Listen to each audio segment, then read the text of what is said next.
చిన్న పెద్ద ముసలి ముతక అనే తేడా లేకుండా గుండెపోటు ప్రాణాలు తీస్తోంది.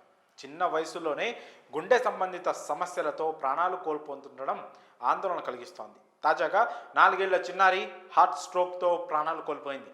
ఛాతీలో నొప్పిగా ఉంది, ఆసుపత్రికి తీసుకెళ్ళండి అమ్మా అంటూనే ఆ చిన్నారి కుప్ప కూలిపోయింది. తల్లిదండ్రులు ఆసుపత్రికి తీసుకెళ్లేలోగా ఆ పసిపాప కన్ను మూయడం అందరినీ తీవ్రంగా కలిచివేస్తోంది. ఈ ఘటన తెలంగాణలోని ఖమ్మం జిల్లాలో జరిగింది. బుడిబుడి అడుగులతో ఇంట్లో అల్లారు ముద్దుగా తిరిగే వయస్సులో 4 ఏళ్ల చిన్నారి ప్రహర్షిత గుండెపోటుతో చనిపోయింది. ఈ విషాద ఘటన ఖమ్మం రూరల్ మండలం ఎం వెంకటాయపాలెంలో జరిగింది.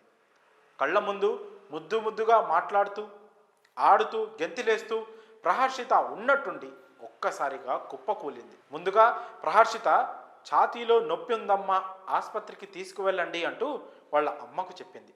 వెంటనే ఆయాసపడుతూ చిన్నారి కుప్పకూలింది.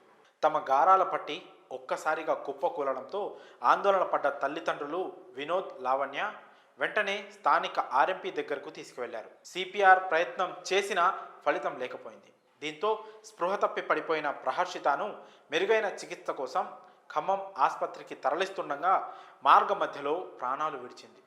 ఇదంతా కేవలం 15 నిమిషాల వ్యవధిలో జరిగిపోవడంతో తల్లిదండ్రుల కన్నీళ్లు తుడవడం ఎవరి తరం కాలేదు. ప్రహర్షిత స్థానిక ప్రైవేటు స్కూల్లో నర్సరీ చదువుతోంది. ఇంట్లో స్కూల్లోనూ చాలా యాక్టివ్ అని, ఎలాంటి అనారోగ్య సమస్యలు లేవని కుటుంబ సభ్యులు అంటున్నారు. ఉన్న ఒక్క కూతురు ఈ విధంగా మృతి చెందడంతో ఆ కుటుంబం ఈ విషయాన్ని జీర్ణించుకోలేకపోతుంది. పసి వయసులోనే గుండెపోటుతో చిన్నారి ప్రహర్షిత మృతి చెందడంతో ఆ గ్రామంలోనూ విషాద ఛాయలు అలుముకున్నాయి.